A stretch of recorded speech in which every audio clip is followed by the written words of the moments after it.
Itu banyak kisah yang saya tangkap, yang saya lihat dan saya saksiin sendiri selama saya mengevakuasi baik korban yang luka kebakar ringan maupun berat ataupun yang jenazah yang terkurung, yang terjebak di dalam mall tersebut. Itu benar-benar tragis banget saya lihat. Itu saya evakuasi sekitar jarak 3 mingguan. Itu di 2 lokasi yang berbeda. Yang satu di daerah Jakarta Timur, saya sebut aja ya, Jogja Klender. Yang di Jakarta Barat itu Mall Sleepy Jaya. Iya. Itu dari pas sampai Ramayana Cengkareng itu, wah, ban udah dibakar, perusuh udah ngejarah. Jadi mereka ini yang kayak aparat ini cuma bilang jangan dibakar. Sedengar saya itu, boleh dijarah, jangan dibakar. Ya namanya masa pada saat itu kan pihak keamanan itu aparat pasukannya lebih sedikit lah pada saat itu kan. Lebih banyakkan masa jadinya kalah banyak jumlahnya. Saya berempat, saya ngeliat langsung berempat itu jenazah yang saya ambil keadaan senyum semua. Yang anak kecil itu. Jadi ingat saya dah. Pada saat saya tidak kemintangan begini, yang perempuan tuh yang laki pegang tangan saya. Tahu apa yang saya pegang dari tangan dia? Lapas Allah wa tasbih.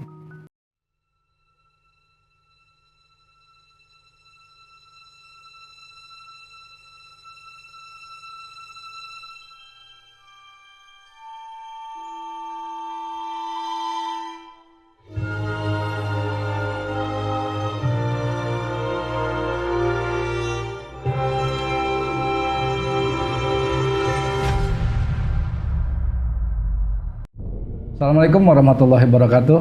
Selamat sore pemirsa. Salam berjumpa kembali dengan saya, Mang Agus, pesan di balik misteri. Pemirsa, telah datang ke studio kami seorang narasumber yang ingin berbagi kisah cerita di mana pada tahun, mungkin pemirsa pernah mengenal di tahun 1998, yaitu yang disebut tragedi 98. Banyak hal-hal yang tidak kita duga ya. Banyak kejadian-kejadian yang di luar nalar, hampir serentak di seluruh bumi Indonesia. Kita kenalan saja kepada narasumber kita. Selamat datang Pak, ya, dengan Pak Dedi. Iya. Pak Dedi, apa kabarnya? Alhamdulillah baik. Baik. Iya. Bercerita mengenai tragedi di tahun 98 ya? Iya. Pak? Iya nih, saya waktu itu dalam tim evakuasi korban yang kebakaran itu, luka ringan, luka berat, sampai yang jenazah seperti itu yang ada di lokasi, tepatnya di salah satu mall di daerah Jakarta Barat ya, seperti itu Pak. Itu banyak kisah yang saya tangkap, yang saya lihat dan saya saksiin sendiri selama saya mengevakuasi baik korban yang luka kebakar ringan maupun berat ataupun yang jenazah yang terkurung, yang terjebak di dalam mall tersebut. Itu benar-benar tragis banget saya lihat. Itu saya evakuasi sekitar jarak 3 mingguan. Itu di 2 lokasi yang berbeda. Yang satu di daerah Jakarta Timur, saya sebut aja ya, Jogja Klender. Yang di Jakarta Barat itu Mall Sleepy Jaya. Iya. Memang pada saat itu siang kejadiannya itu saya kurang tahu betul ya. Saya dapat telepon dari teman saya. Teman saya ini kan salah satu tim relawan. Nah, saya diundang, ditelepon. Bang, bantuin gue yuk. Temen gue satu orang nih lagi berhalangan hadir. Dia kan istrinya sakit di daerah Ciamis. Jadi, nah dengan keadaan yang udah pada situ udah carut marut lah. Yang namanya mobil-mobil bis itu udah nggak bisa kita yang dari Bogor atau dari mana udah bisa masuk ke Jakarta aksesnya gitu, Om. Jadi kisaran jam 3 habis pada asar itu awalnya pagi tuh memang saya lihat pada saat itu kan saya masih kerja tuh, Om. Masih kerja di salah satu pergudangannya di daerah Kalideres. Itu paginya saya lihat emang dari sekitar Selipi sampai Grogol itu aparat udah berjaga-jaga, baik dari pihak polisian, ABRI, instansi-instansi yang terkait lah, udah di pinggir jalan itu mereka udah berjaga-jaga. Nih ada apaan tumben, saya bilang. Nah pas sampai saya turun di Grogol, saya nyambung lagi dong mobil yang agak kalideres. Nah di situ saya lihat sepanjang jalan yang jalan Es Parmen itu kan salah satu mall yang Selipi Jaya. Taman Anggrek itu yang paling parah, dijaga ketat sama pasukan kayak apa sih? Orang Tank-tank aparat lah. yang water cannon udah berjaga-jaga di depan pintu masuk mall tersebut gitu loh. Ya udah saya pikir mungkin lagi ada kunjungan atau gimana, nggak ngerti ya kan. Nah saya lihat posisi sebelah kanan itu mahasiswa udah mulai pada dia bikin kayak demo-demo begitu. Saya pikir ada demo kecil-kecilan lah, saya pikir ya udah saya berangkat. Nah sorenya itu kejadian teman-teman, udah ada kerusuhan nih, nggak bisa lewat. Bener om. Jadi pas saya lihat keluar dari pergudangan tuh udah kacau, ban-ban dibakarin. Itu saya akses dari jalan ke menuju ke Grogol itu jalan kaki. Dapat saya di Pesing. Karena apa? Truk ABRI lewat. Ditanya mau kemana? Kan kita jalan beriringan tuh. Saking nggak ada angkotnya, nggak ada fasilitas umum kayak angkot enggak. Itu dari pas sampai Ramayana Cengkareng itu, wah ban udah dibakar, perusuh udah ngejarah. Jadi mereka ini yang kayak aparat ini cuma bilang jangan dibakar. Sedengar saya itu, boleh dijarah, jangan dibakar. Ya namanya masa pada saat itu kan pihak keamanan itu aparat pasukannya lebih sedikit lah pada saat itu kan, lebih banyakkan masa om jadinya kalah banyak jumlahnya. Udah sampai pada situ ya udah saya sampai rumah, sampai kerusuhan seperti itu saya lihat mata sudah perih kan. Jadi itu aparat itu cuma menghalau dengan gas air mata supaya mereka nggak anarkis gitu. Tetap aja namanya masa itu udah campur antara mahasiswa, cuman mahasiswa ini bisa ngebedain dengan di sini di lengannya dikasih pita yang bisa ngebedainnya seperti itu. Ya mahasiswa sih demo santai deh ke gedung MPR dengan dalih-dalih reformasi seperti itu lah, lengserkan Pak Harto gitu seperti itu ya. Jadi yang memanfaatkan ini orang-orang yang bertanggung jawab, yang orang-orang biadab saya bilang. Di luar lebih dari orang-orang biadab tuh, di atasnya orang biadab lah kalau saya bilang. Karena apa? Ya mereka merebut hak orang yang pada saat itu enggak mati secara tragis seperti itu, mereka renggut nyawanya seperti itu. Sampai saya ke lokasi pada saat evakuasi. Pertama saya di Jogja Klender dulu ya. Ini cukup dibilang, nih mohon maaf om ya. Saya kalau cerita begini nih, saya kadang-kadang batin saya suka sedih karena saya nyaksin langsung seperti itu. Saya dari 8 tim dibagi di situ kan 20 tim dibagi 4 tim.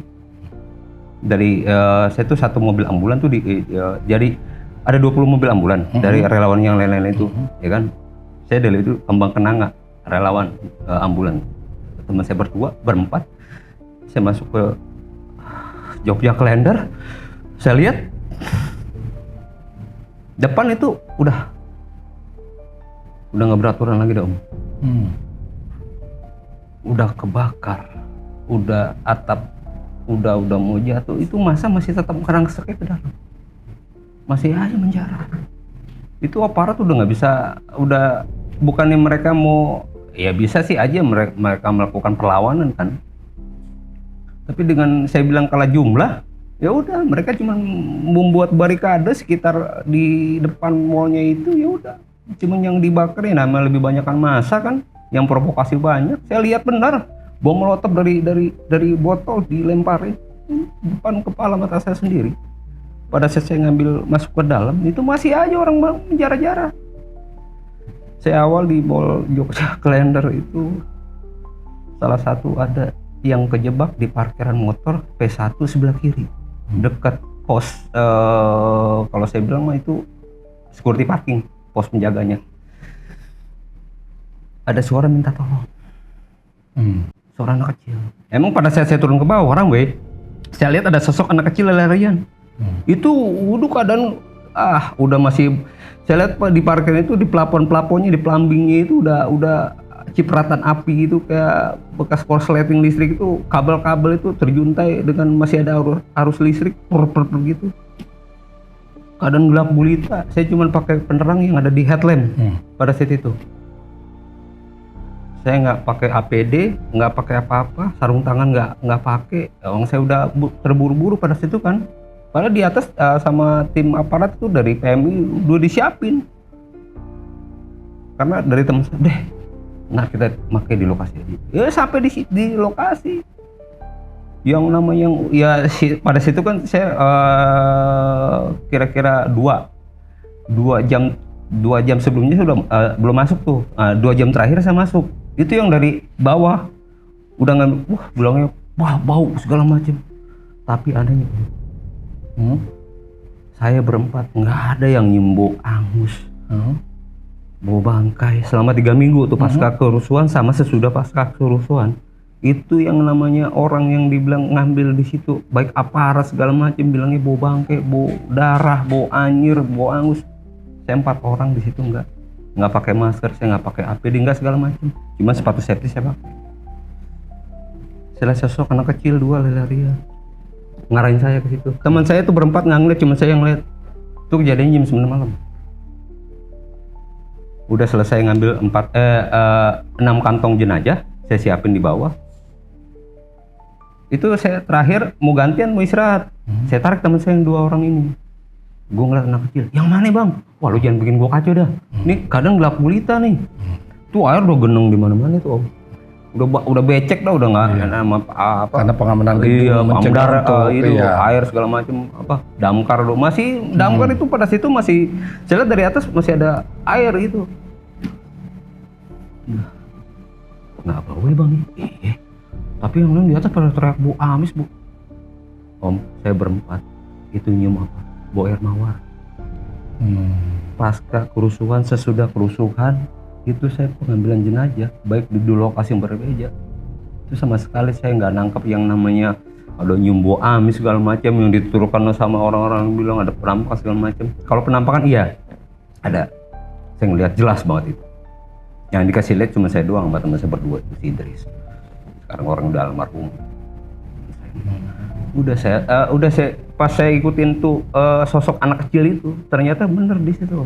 Itu sosok 2 anak kecil sama ibu-ibu pakai jilbab, ada posisi dekat toilet. Nih seorang ibu merangkul anaknya. Begini posisinya.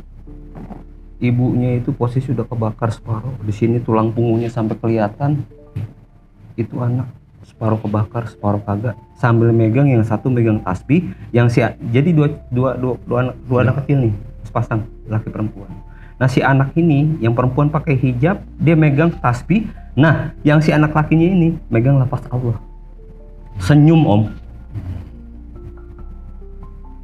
Di situ saya lihat seorang ibu minum anaknya tetap keadaan kebakar di posisi begini. Pada saat saya evakuasi nggak ada yang namanya gimana ya, pengakuan yang dari yang lain rewelnya susah buat nekuknya, buat sidapan susah. Alhamdulillah selama saya mengevakuasi ada 125 jenazah di 2 titik yang berbeda, itu selalu dimudahin saya.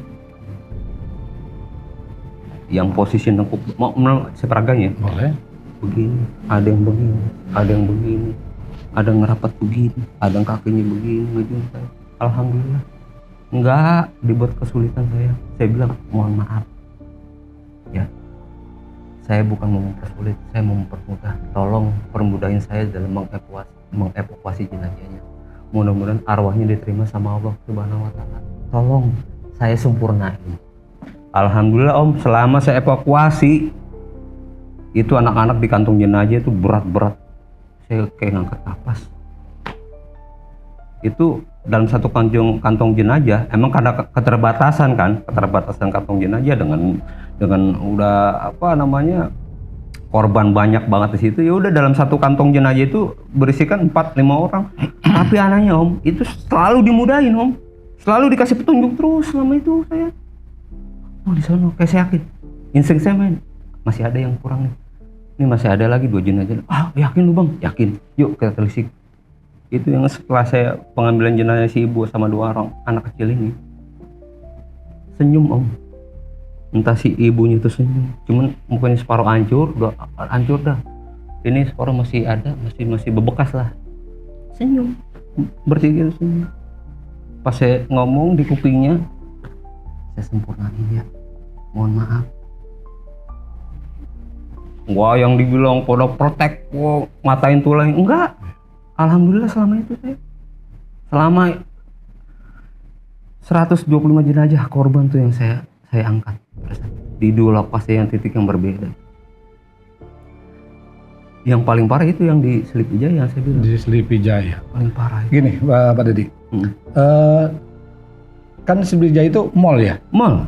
Ada berapa lantai gitu? Itu baru di lantai apa berapa aja? Itu baru yang saya bicara itu di lantai dasar doang. Parkiran. Di parkiran. Belum ke atasnya. Belum ke dalam bawahnya, belum itu. Nah, kejadian itu kan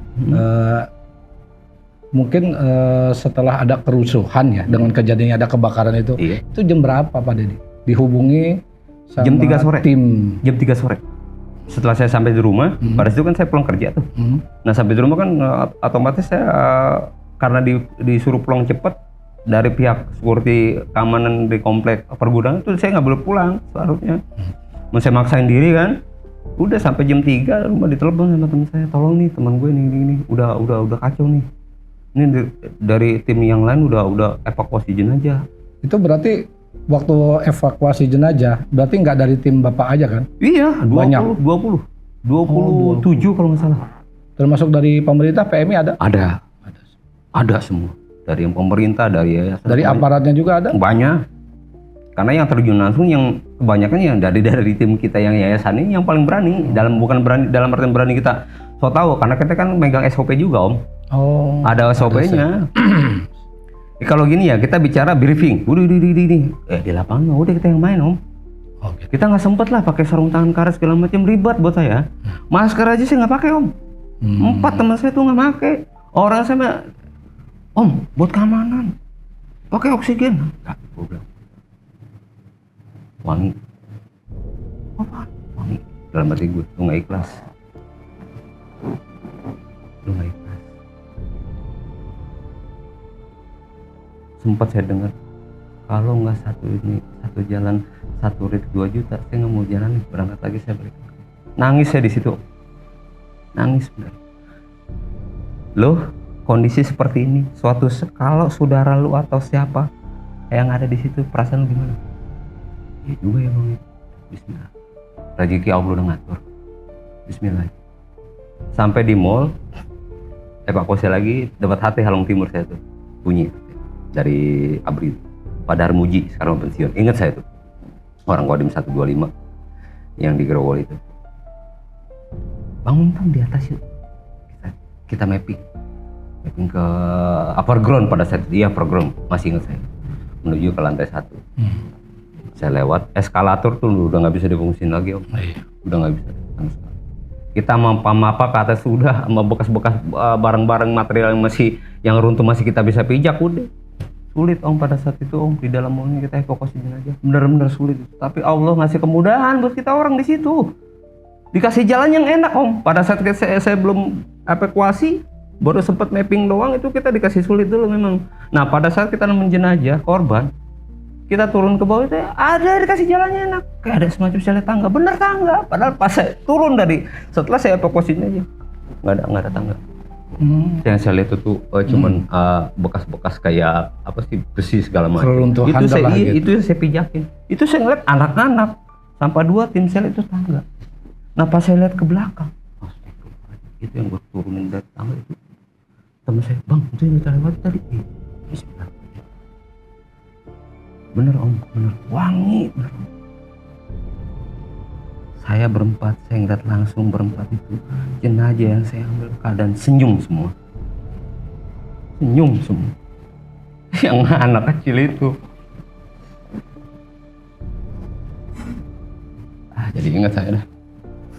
Pada saat saya udah kemintangan begini, yang perempuan tuh yang laki pegang tangan saya. Tahu apa yang saya pegang dari tangan dia? Lapas Allah sama tasbih.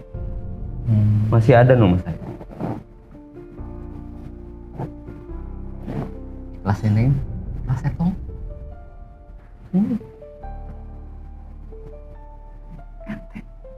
Nah itu saya pisahin. Satu kantong jenazah, 3, si ibu sama anak ini. Waktu evakuasi jenazah Bang, iya. Itu apakah langsung dimandikan dulu apa langsung dikubur apa dikumpulin di satu titik? Kalau saya gini ya saya garis bawahi lagi nih. Iya. Pada saat pengevakuasian, saya itu cuma dapat SOP-nya pengambilan aja. Pengambilan dari baik korban yang luka ringan, korban luka berat, sampai yang ada jenazah di situ, saya bagian tim jenazahnya aja. Jadi untuk masalah pemandian itu di luar dari kapasitas kami. Saya cuma pengambilan evakuasi jenazah dibawa ke salah satu rumah sakit yang ada di Jakarta berarti. Di mana? Di Cipto. Di Cipto. Nah di situ saya nggak tahu tuh pengurusan penguburannya, pemandiannya. Ya karena kan saya TikTok bulak balik jadi saya sampai turunin jenazah dari mobil ambulan ke itu mungkin dari seluruh kejadian apa istilahnya korban atau jenazah dibawanya ke RSCM semua apa beberapa rumah sakit? 4 rumah sakit. Fatmawati, UKI, Koja. Cuman yang paling ini banget mah Cipto. Karena udah penuh dioper ke UKI.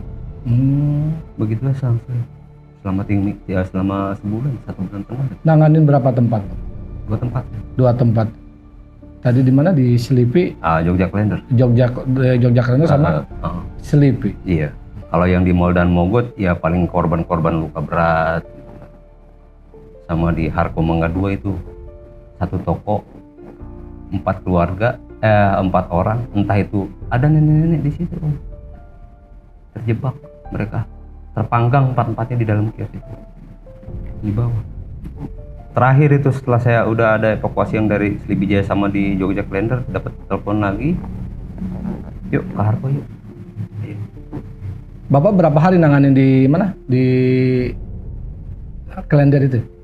Sampai berapa hari nanganin? Kalau dihitung-hitung kalau dari 2 lokasi itu sebulan lebih. Antara Selipi sama di Klender itu? Iya, tektok soalnya. Tektok. Iya. Karena gini Om, perintah dari kepala yayasannya nanti kita briefing dulu masalah pengevakuasian, koordinasi dari pihak keamanan gedung sama ini masih ada lagi nggak? Jadi mereka mapping lagi, ternyata masih ada. Karena kan pada itu gelap Om. Jadi kita nggak bisa baca satu persatu. Orang keadaan runtuh seperti itu ya kita sambil ada yang kejepit. Saking paniknya kali ya. Apakah di waktu apa enggak kita saking enaknya kerja apa gimana tuh? Enggak. Nggak terikat waktu. Jadi kita selama mapping itu di dalam itu baik di parkiran, yang paling bawah mah yang sering kejebak itu di area parkiran Om. Suka sampai jam berapa Pak? Kebablasan kerja sampai pagi? Jam 3. Sampai jam 3 pagi? Kalau saya kan di fasilitasin HT sama pihak aparat keamanan kayak ABRI gitu. Naik dulu dong ke atas dong, gantian nih. Itu yang namanya makan, saya tuh dapat catering cuma saya ngerokok dong, mau ngopi sama air. Kenyang mulu Pak. Nggak sempat. Anehnya gini ya, nih mohon maaf ya, nih anehnya nih saya bilang nih, selama saya evakuasi selama sebulan itu yang namanya bensin cuma diisi sekali doang. Logika nggak? Dalam 2 lokasi yang berbeda, selama sebulan cuma 2 kali saya ngisi bensin. Saya mau isi bensin, pul lagi demi Allah. Beneran. Masya Bang, Allah. saya kan bawa. Bang, sudah mendekati tuh garis merah 3 ke bawah. Iya. Ketok setiran, bismillah, nyambung. Nyampe pom bensin. Belum nyampe pom bensin, lah penuh lagi Jo. Nah lu, Bang serius? Lah itu lihat itu full. Putar balik lagi, dapat telepon lagi, dapat HT lagi kan, ada SMS paling situ SMS kan. Saya kan punya Nokia pisang dulu kan, cuma SMS dulu. Oh ada ini, oke siap berangkat, dilancarin aja. Yang anehnya selama itu di jalan itu perusung masih bakar-bakaran, kalau kita ambulan lewat itu Om, sepanjang saya perjalanan itu saya ngeliat yang ada bakar-bakar nggak ada, jalan raya mulus. Ya udah Pak, sebelum lanjutin kita pembicaraan ini, kita minum dulu Pak. Kebetulan di podcast kami yaitu menyediakan air ruqyah yaitu Syifa Al-Jadid. Fungsinya untuk apa aja Pak? Yaitu untuk mengobati penyakit, terutama yang kena penyakit gaib atau santet Pak. Barangkali bisa nanti di rumah-rumah atau di pagar disediamin aja. Mungkin insya Allah dengan ada jalan keluarnya air ruqyah ini, yaitu Syifa Al-Jadid, yaitu buatan guru kami sendiri, Ridwan Al-Barsah. Monggo Pak, silakan Boleh dicoba? Boleh Pak. Ya, bismillahirrahmanirrahim.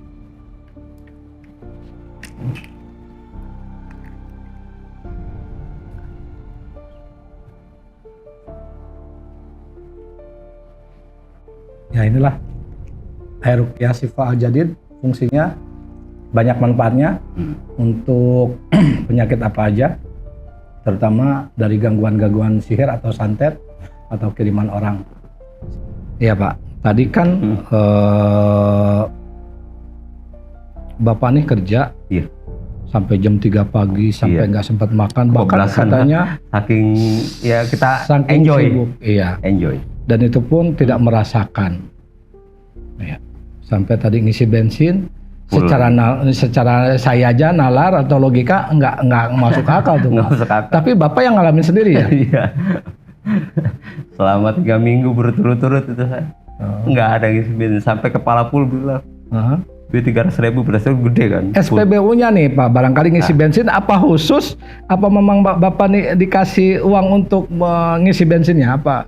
Awalnya pertama ngasih fee. Ternyata dari pihak keamanan aparat ABRI itu pada situ udah di sini ya posisinya nanti khusus. Mobil sampean mulu yang kagak ngisi-ngisi, nggak tahu lu dan aku juga bingung gitu. Dah full mulu ya. Kalau udah 3 minggu sampean gitu. Iya. Di situ dibuatin posko Om. Jadi gitu. Nah, pertengahan mau masuk fase 3 minggu ya, saya turun ke bawah nih berdua sama teman saya kan, istirahat. Gantian lah. Jadi saya turun ke bawah, teman saya ngintilin tuh, Bang Ompong mau ngapain? Perasaan teman saya Jawir namanya kan Budi. Wir, bawa yuk. Bang kita istirahat, ya udah lu istirahat dulu deh. Ada salah satu relawan yang ngerokok ke bawah. Dengan dalih-dalih, wah biar hawa nggak mau bangke. Saya sentil deh rokoknya. Ngapain lu ngerokok di atas aja? Nggak ikhlas lu kerja, bau. Pakai masker kok kata. Gantian dah. Abang nggak kebau Bang? Agak lah. Iya soalnya abang nggak pernah pakai masker, sarung tangan gue buru-buru. Ya udah ikut yuk. Enggak Bang sampai sini aja. Gimana sih? Nah pas di runway kan tahu? Runway. Posisi turunan ke bawah. Iya parkiran P1. Itu saya masih di Jogja Klender. Di selatan. Parkir selatan itu yang mau ke bawah, ke atas kan ada tuh. Iya, parkiran khusus mobil. Kenapa di situ seharusnya saya turun ke bawah, tapi saya suruh diarahin ke atas nih Om. Sendirian saya Om. Jam 2 pagi. Dini hari pagi. Saya jalan ke atas sendiri. Nah teman saya nggak mau si Jawir, capek kali ya. Saya mapping tuh di atas. Nah Pak Yanto Polsek Klender lah telepon saya di HT. Posisi Bang Ompong 12 ramai atas. Ngapain gue? Apa nyari adem aja dulu. Wah bahaya itu. Enggak, orang saya ngeliat jalanan biasa. Bener Om. Nah di situ saya lihat. Aduh, gila. Apa yang dilihat Bapak? Sosok. Saya lihat perempuan. Perempuan itu kakinya ngejuntai ke bawah, posisi gini Om. Dia posisi kakinya di atas, kepalanya di bawah Om. Itu kepalanya setengah buntung, teriak minta tolong. Tangannya ada di samping apa sih balkon pegangan runway itu. Kejepit di antara dua sisi. Saya hampir mau putus, minta tolong. Ya saya tolongin. Tahu-tahu apa? Jenazahnya di bawah. Bener posisinya tuh kejepit ke cerobong asap tuh. Pembuangan udara. Kalau di mal-mal kan ada pembuangan udara kayak cerobong. Iya. Dia terjepit. Bener. Pas saya ngeliat minta tolong saya Pak, tolong saya sempurnin saya. Saya pada saat itu mohon maaf ya, bukan saya merasa so berani. Saya tapi yang rasa takut. Rasa geli, rasa takut saya hilangin. Bener, demi kemanusiaan kali Bapak terpanggil ya. Pas jiwa setelah gitu. saya lihat sosok itu minta tolong, saya deketin, saya samperin. Emang mohon maaf ya, matanya copot satu.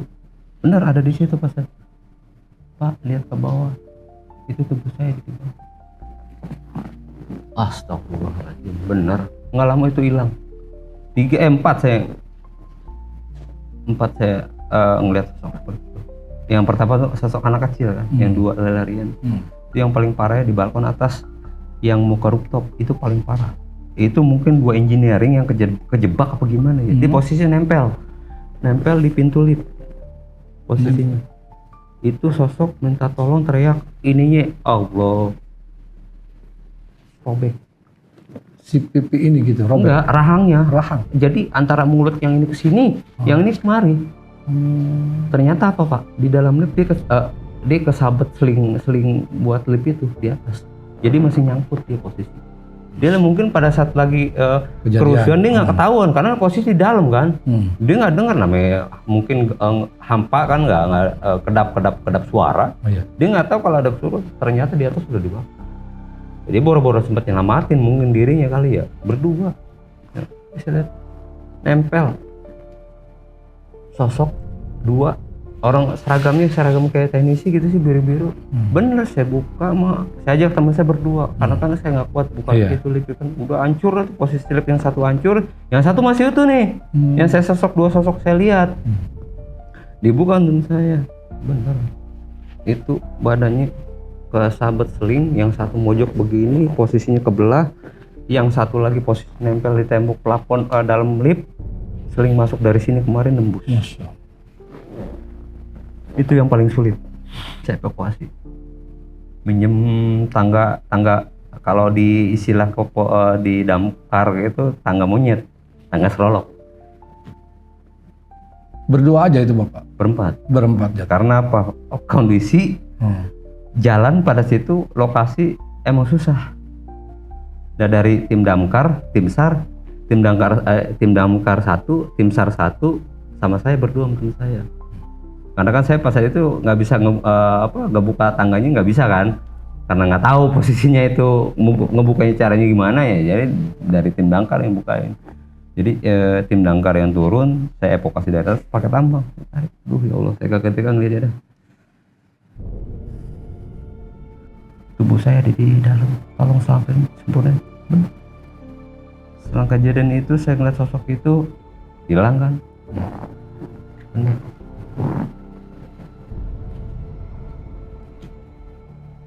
Dan anehnya saya rapin lagi, nggak bunyi betak, nggak kayak biasa.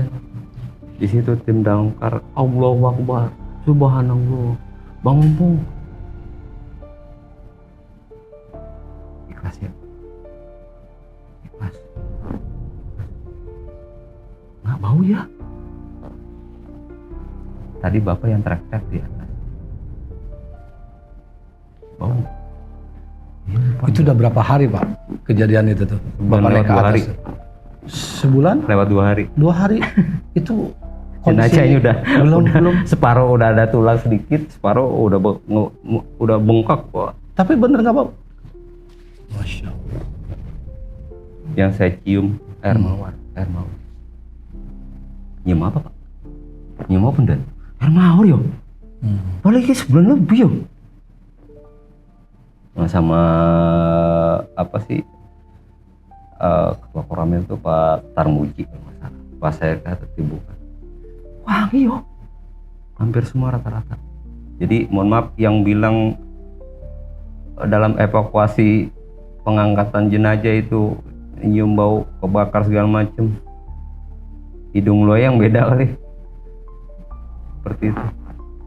Mereka meninggal pada senyum semua.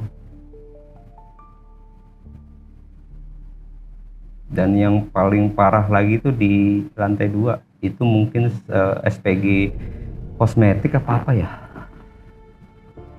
Ya namanya di bawah banyak lah istilahnya. Iya. Jadi ada yang separuh kebakar, ada seragamnya masih bisa kita identifikasi lah. Nah, ini SPG nih. SPG, ya. Dengan sepatu pantopel ya kan. Separuh ya pakai iya apa sih? Sepatu apa gitu lah, tinggi. Itu perutnya ngeburai. Jadi posisi dia ngadep ventilasi itu mungkin dia pada saat itu mau ngebalik badan kena kaca, nembus kaca, ngeburai itu urat isi jeroan perutnya. Sampai kemari, mohon maaf ya ke kemaluan. Jadi separuh kebakar, separuh masih utuh nih. Om. Ya udah saya cabut tuh. Mereka yang ada di situ nggak ada yang berani, takutan. Itu separuh lagi udah bengkak. Saya nyari matanya kemana matanya, sampai sempet matanya itu satu copot, ternyata ada di samping. Saya masuk lagi ke dalam. Yang satu udah angus kayak tengkorak gitu, ini udah bengkak loh, udah keluar, mohon maaf ya, udah keluar belatung segala macam. Tapi anehnya nggak ada rasa bau, nggak mencium bau sama sekali saya pada saat itu. Dan mereka pun saya evakuasi mudah buat saya, buat tim saya juga mudah. Ya mungkin buat Bapak kali ya, mungkin kali ya. Tapi mungkin buat yang lain, karena Bapak mungkin bekerja dengan ikhlas tadi. Nggak tahu. Ya, karena peri kemanusiaan. Tapi saya nih. Karena kalau menurut tim dari Bapak gitu, apakah nyium bau darah gak gitu? Nyium ini gak gitu? Itu dia, yang lain dari tim saya tuh mereka muntah segala macam, masker diobolin pakai oksigen yang segini nih, yang ukuran botol segini. Saya 4 orang, cuman ya sorong tangan karet ya, kadang-kadang sobek atau gimana kan, mau ganti lagi kata kan ribet dengan kondisi lokasi jalanan udah kayak apa tahu tuh.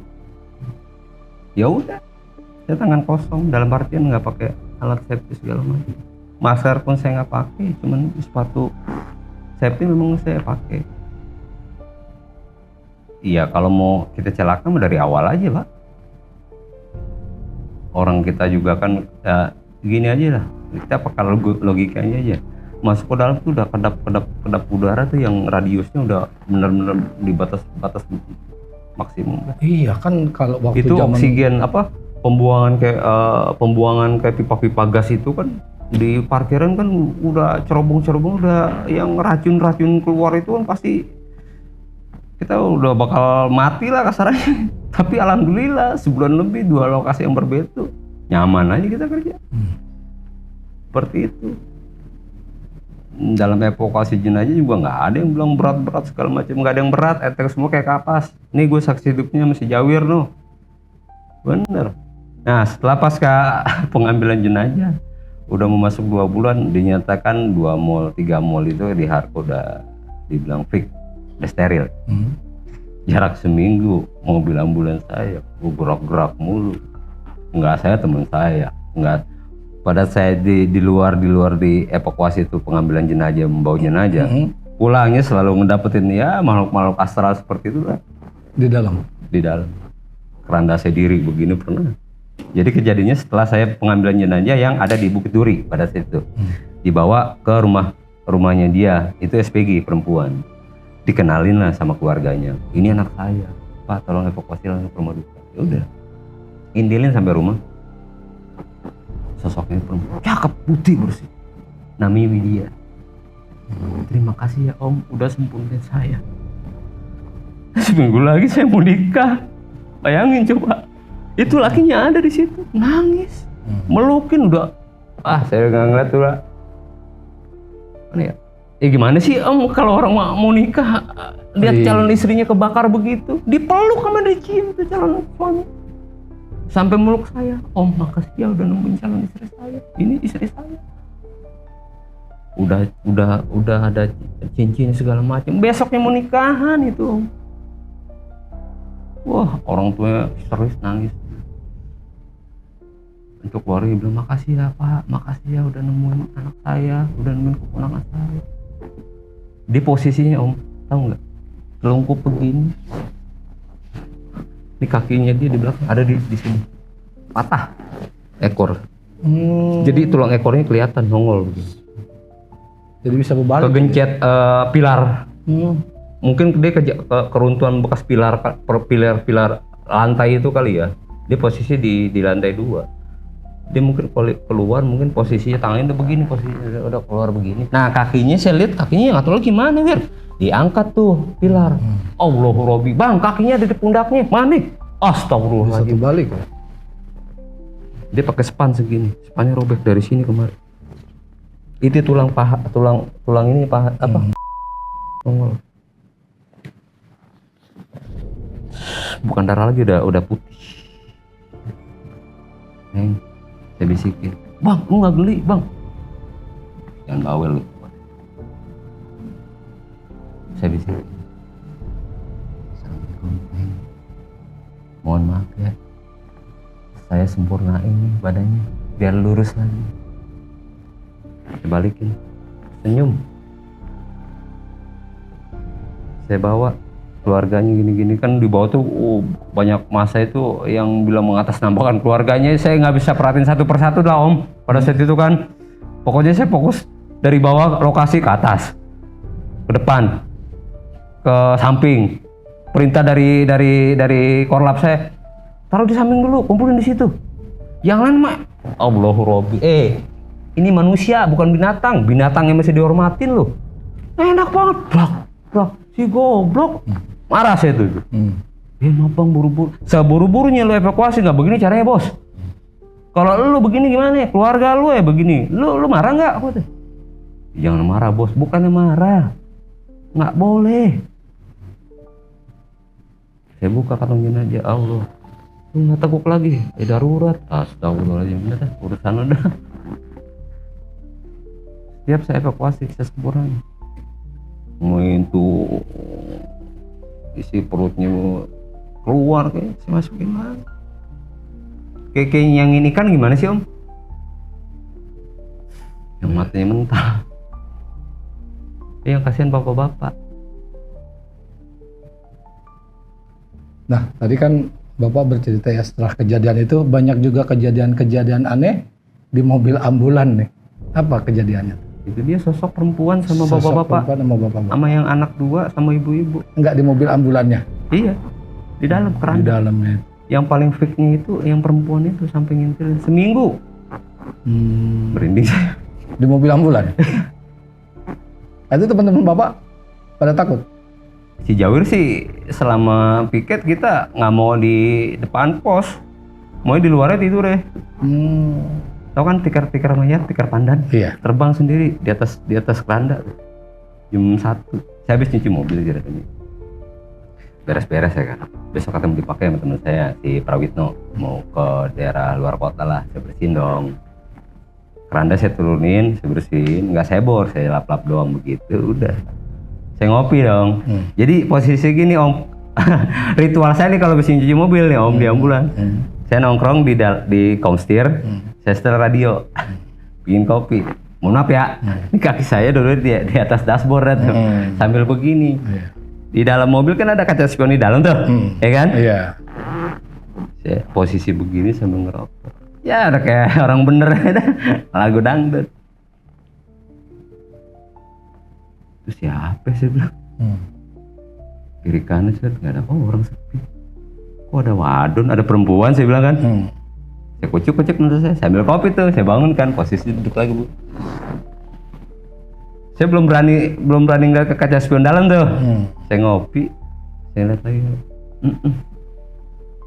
Posisi masih ngebelakangin saya tuh Om, jadi posisi begini nih posisi.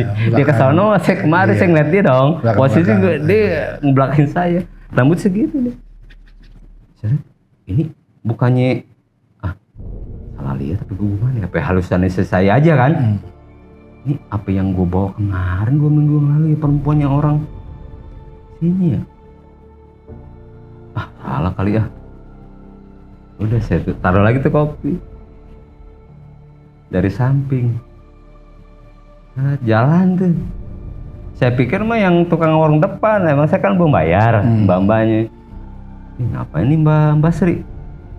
Tumben berani malam-malam ini, saya bilang, Mbak Sri ngomong ngapain? Nyaut. Iya. Nyaut. Iya Mas. Mbak Sri bukan manggil saya Ompong, Bang Ompong, kok Emas? Saya nengok, saya pas ke atas kaca, nggak ada, kemana sih? Samping hancur semuanya. Makasih bilang, saya yang dapat tempo hari, saya mengucapkan terima kasih. Saya udah dipertemukan sama calon suami saya, sama keluarga saya, jarak seminggu Om. Ya mungkin Allah ngasih rezeki melalui perantara si mayat ini, si arwah yang penasaran, bukan penasaran, arwah yang bilang udah tolongin lah, mengucap terima kasih saya. Jarak pas 2 hari saya ngelihat, seminggu saya dikasih sosok dia mulu, datang mulu. Itu orderan jawaban ada aja. Bener. Itu nggak jauh ruang lingkupnya daerah sekitar situ. Perumahan Klender. Nggak salah gue kan. Kata jalur, bang, melautin lagi deh. Iya sih serem juga emang gue. Itu sama yang sosok bapak-bapak kebelah. Badannya belah. Tengah-tengah kayak bekas ada besi panjang. Ngebelah badan, jalan, minta tolong. Depan lobi, saya ngeliat sendiri, saya ngerokok. Ih, dalam tuh. Apaan? Dalam? Masih ada bapak, masa sih? Jam 1. Itu terakhir dinyatakan steril. Enggak. Kayaknya masih ada 2 lagi deh. Yakin lu bang? Udah. Jangan, udah gak ada yang berani bang. Om. Udah mereka. Ya selama sebelum udah pasti bawa. Iya. Maka di situ saya dikasih reward sama ketua PMI sama dulu wakil gubernurnya. Ya lupa saya dah. Kasih reward kayak piagam gitu. Saya pribadi saya sempat diundang ke gedung DPRD sini DKI Jakarta karena ya saya niatnya ikhlas. Nah, jadi panggil sama gubernur. Oh iya, sama itu Pak Sofi Sudirman. Mereka ngundang saya gitu kan. Kamu mau apa? Saya nggak mau apa-apa Pak. Ya ngomong aja. Saya nggak mau apa-apa. Saya ikhlas saya dari hati. Cuma saya nalarin ke Bapak. Memang pada situ Bapak nggak ngeliat, pada saat kejadian Bapak nggak ngeliat langsung terjun langsung. Tapi secara garis besar saya tahu. Saya udah lihat videonya sampean, foto-foto sampai. Ternyata pada saat evakuasi itu wartawan masuk moto saya berempat. Seperti itu. Saya nggak minta apa-apa sih. Doain saya aja mau keluarga saya biar sehat. Udah gitu. Nanya anak kamu di sekolah. Ya masih kecil-kecil Pak. Dan tentunya butuh biaya kan. Nanti kamu setelah ini kamu bicara ke belakang aja bagian umum. Dikasih 5 juta pada itu gede. Tadi saya nggak mau. Itu dalam patim saya dibagi kurang 4 juta. 5 juta pada itu. Sama tiap bulannya beras sama sembako selama sebulan dari pemerintah. Untuk sumbangsi dari pemerintah. Dan anak saya dijanjiin pada situ kuliah ya, di kuliah anak saya sekarang udah kerja lah sekarang. Kan waktu itu kan anak saya masih kecil kan. Nah, saya minta konfirmasi saya lagi, ini anak saya udah keluar SMA gimana jalan ceritanya Pak. Sampai sekarang kan gubernur sekarang, oh yaudah saya dapat rekomendasi gini. Ya udah ya. Dan kemauan anak saya di Trisakti. Sekarang udah lulus, udah kerja, udah lumayan lah. Nah, pokoknya tuh kejadian buat saya tuh pengalaman yang benar-benar satu dapat horor, dapat seremnya juga, dapat sedihnya juga, dapat pengalaman benar-benar gimana ya Om. Yang dibilang memang kalau saya telisik lagi, kalau saya jarak rumah saya ke Selipijaya kan dekat ya. Emang kalau saya lihat tuh, kalau saya nongkrong di situ, teman saya kan bagian temer di situ, parkir mobil bis kan pada ngetem di situ. Saya tanya dong,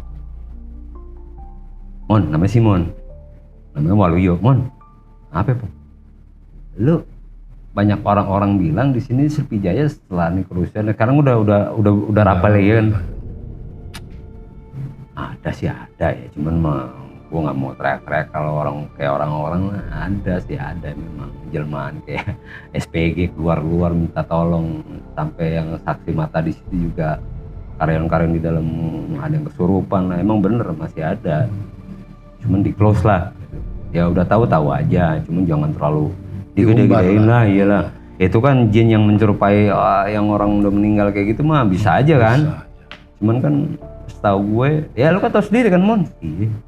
Lu kan nyaksin sendiri kan gue evakuasi kayak gini kan, ada nggak yang ribet di sini? Nggak ada sih Pong. Bau nggak? Nggak ada. Sampai teman saya nggak ada nyium, dari luar pun nggak ada nyium bau amis, bau bangke, bau kayak bobo perengus kulit bakar, nggak ada om. Di dua lokasi yang berbeda, di Mall Jogja Klender sama yang di Mall Sleepy Jaya, itu yang namanya nyium bau mayat 3 hari udah bau kan, jangan 3 hari, 2 hari udah bau. Nggak ada. Bengkak sih, bengkak iya, ngeluarin belantung sih iya. Cuman kan untuk masalah bau nggak ada. Dan saya selalu dipermudah lah, sampai yang logikanya ya bensin saya ngisi cuma 2 kali doang selama sebulan lebih. Itu kan jaraknya dari rumah sakit ya Jogja Klender ke UKI berapa kilometer? Balik lagi ke Sleepy Jaya ke Cipto berapa kilometer? Dalam sebulan cuma ngisi 2 kali. Setiap mengisi penuh, dapat telepon lagi, SMS lagi, lagi kemarin nggak jadi lagi ngisi bensin, penuh lagi. Ngapain ngisi bensin penuh? Sampai teman saya jawab penasaran, dibuka kan tuh, dicolok begini, pung penuh. Masa gua bohong buat tuh. Dan setelah pas yang ngebawa tuh nggak yang namanya dipersulit, gua dihadang-hadang, nggak ada. Malah itu, mohon maaf ya, yang masih saya dalam evakuasi itu perusuh masih banyak, penjara banyak, ngasih jalan. Dan jalan itu nggak buat saya tuh semenjak sebelum pengevakuasian jenazah itu ke rumah sakit, itu emang baru kebakar. Pada saat mau evakuasi jenazah ke rumah sakit, nggak ada yang dibakar-bakar, nggak ada. Saya jalan layak kayak murni kayak jalan raya biasa, nggak ada. Ya cuma itu yang di waktu itu saya mental-mental dari yang saya ceritain tadi, yang dari Harkom Mangga 2. Saya nyasar ke Sawalio, mau ke Sawah Besar pinggir kali, saya 2 jam di situ kayak orang bingungan. Itu ada 5 jenazah.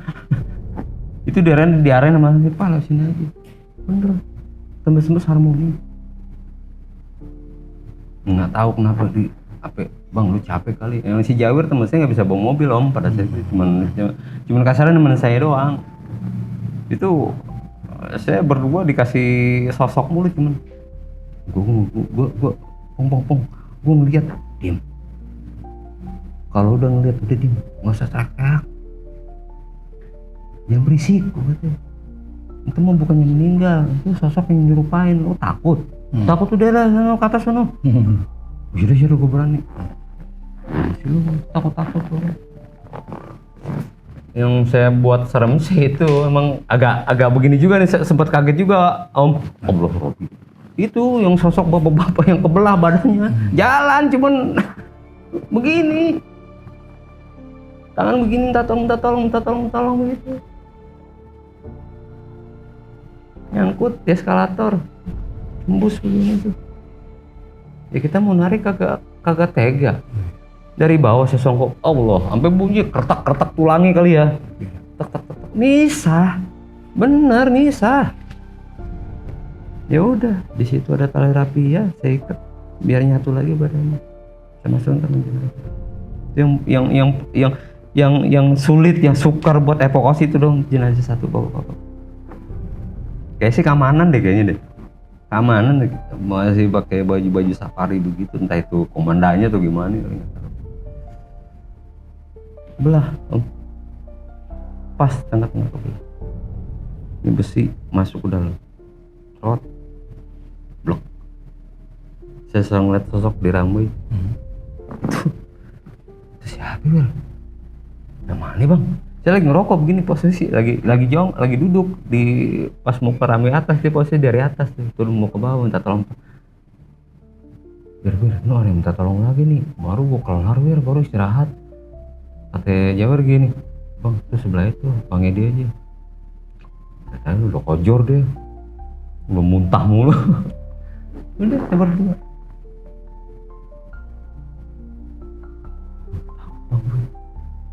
Agak HP udah turun ke bawah. Bener, pas banget.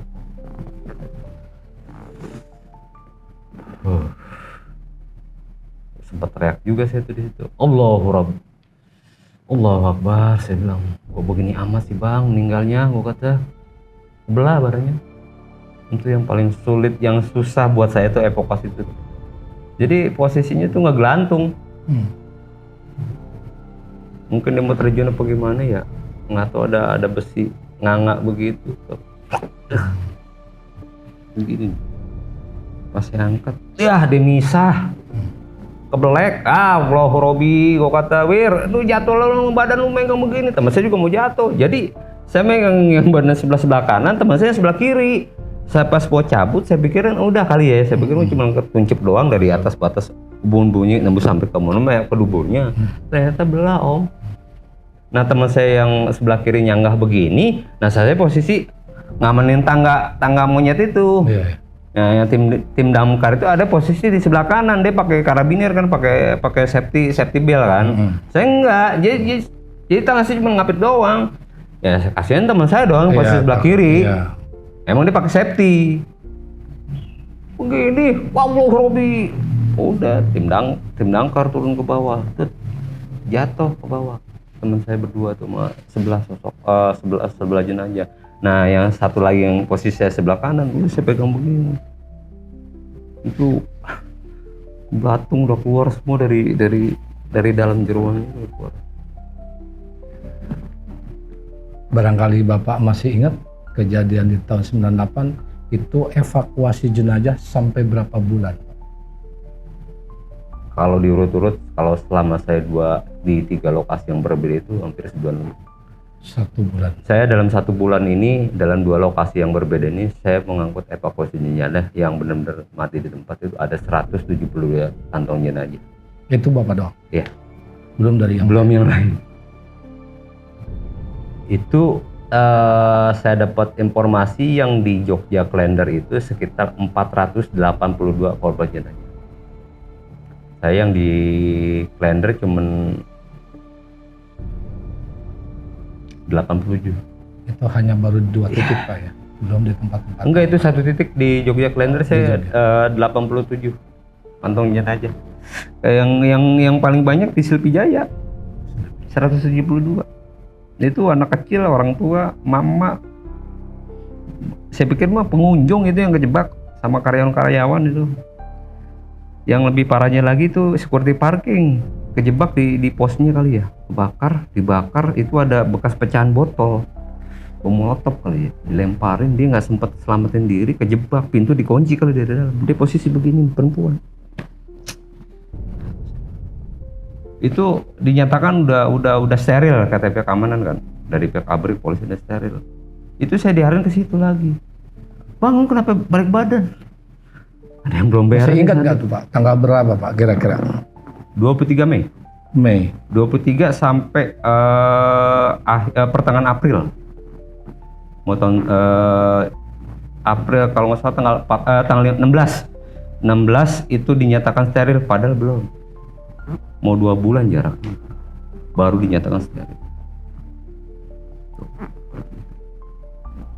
Tapi begitu dinyatakan steril, Bapak masih apa? Masih mapping. Masih mapping. Tetap masih apa? Nyari-nyari. Iya, itu nggak diekspos. Oh. Nggak diekspos sama TV swasta pada situ. Dari wartawan juga dinyatakan steril, ya kan. Nah balik lagi yang di evakuasi yang bentrokan antara mahasiswa yang di Semanggi.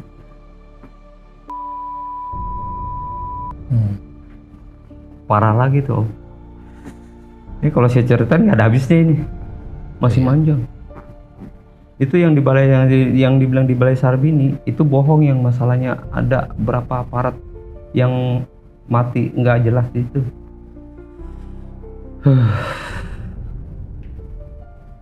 Itu malah aparat yang nyelamatin mahasiswa yang demo ini, aparat yang kejebak di situ. Orang masih banyak saya lihat seragam yang kebakar, dempet sama mahasiswa yang demo. Ada pihak yang kayak yang sekarang yang dulu bilangnya yang masih pakai tameng, cuman keadaan begini. Jadi jangan, mohon maaf ya, yang selama ini dibilang tragedi kerusuhan tuh banyak aparat secara membabi buta menembak, enggak. Jadi dulu pada situ emang keterbatasan jumlah, mereka kalah jumlah om. Iya. Ya nggak ada yang dibilang tuh apa sih aparat tuh ngebuangin tembakan peluru, pakai peluru karet sama apa sih peluru yang asli nggak. Setahu saya itu mereka untuk membela diri mereka itu biar menghalau mas saya supaya nggak berudak tuh dengan gas air mata. Nggak ada yang saya bilang, ada yang bilang pakai peluru ini sampai nyasar lah, nggak ada. Berarti ya itu penjelasan Bapak baru sampai Selipi atau Jogja ya, sampai itu aja banyak korban ya Pak ya. Jadi itu belum lagi yang di pinggir-pinggir jalan Om. Iya, yang dinyatakan steril itu sudah 2 bulan kemudian. Dari tim SAR, dari BNPB menyatakan fix steril. Ternyata insting saya masih main pada saat itu. Saya bilang korlap dari BNPB SAR yang ada di sini nih, yang kita mau ke Priok apa? Daerah situlah, sekitar daerah arah mau ke Semper gitu lah. Kan ada di situ BNPB gitu. Dekat Hotel Mercure, ingat saya tuh. Ya. Dengan kejadian ini Pak ya, yang Bapak alamin, apa pesan Bapak untuk pemirsa di rumah? Ya, kalau saya pribadi ya, memang nih, ini kita di luar nalar pribadi saya nih. Saya bilang tuh, yang mereka nih yang ziarah ini biadab. Karena apa? Mereka tuh yang nggak salah, nggak tahu menau tuh jadi korban gitu loh. Jadi memang pada situ kita juga kan nggak terlalu nggak terlalu siapa yang salah siapa yang benar kan pada situ Om. Jadi pesan saya ya tolonglah untuk para yang belum tahu secara detail jadinya, jangan asal bicara aja. Jadi banyak loh hantu-hantu yang berkeliaran di sekitar mall. Ya itu mah lawannya rasa takut tuh. Yang di Mall Klender tuh ada penampakan, selama evakuasi nggak ada. Ya cuman kalau ngeliat sosok-sosok yang menyerupai itu emang saya ngeliat. Cuman untuk sosok-sosok yang menakutin buat saya nggak ada. Malah sosok tersebut ngasih tahu karena posisi tubuhnya ada di situ. Seperti itu Om. Ya. Terima kasih Pak, telah panjang lebar. Ya, ternyata masih banyak kisah di balik banyak, itu Om, ya kalau Pak ya. Iya. Intinya jangan lupa kita itu kerja dengan ikhlas Pak ya. Itu pesan Bapak mungkin. Jangan istilahnya kalau ada berita apapun jangan ditelan mentah-mentah. Carilah sumber kebenarannya gitu Pak ya. Bekerja pakai hati lah. Iya. Makasih pemirsa. Itulah kisah tragedi yang telah dialami oleh Bapak Dedi. Mungkin kita juga pemirsa yang di seluruh Indonesia kuliah mungkin pernah mengalami tragedi di tahun 98. Tapi pesan saya, apapun beritanya jangan ditelan mentah-mentah, tapi carilah berita yang sesungguhnya, yang benar gitu. Ingat, keselamatan dan kesuksesan ada di diri kita, bukan di tangan orang lain. Saya Mang Agus, terima kasih. Assalamualaikum warahmatullahi wabarakatuh. Makasih Pak. Ya, sama-sama Om.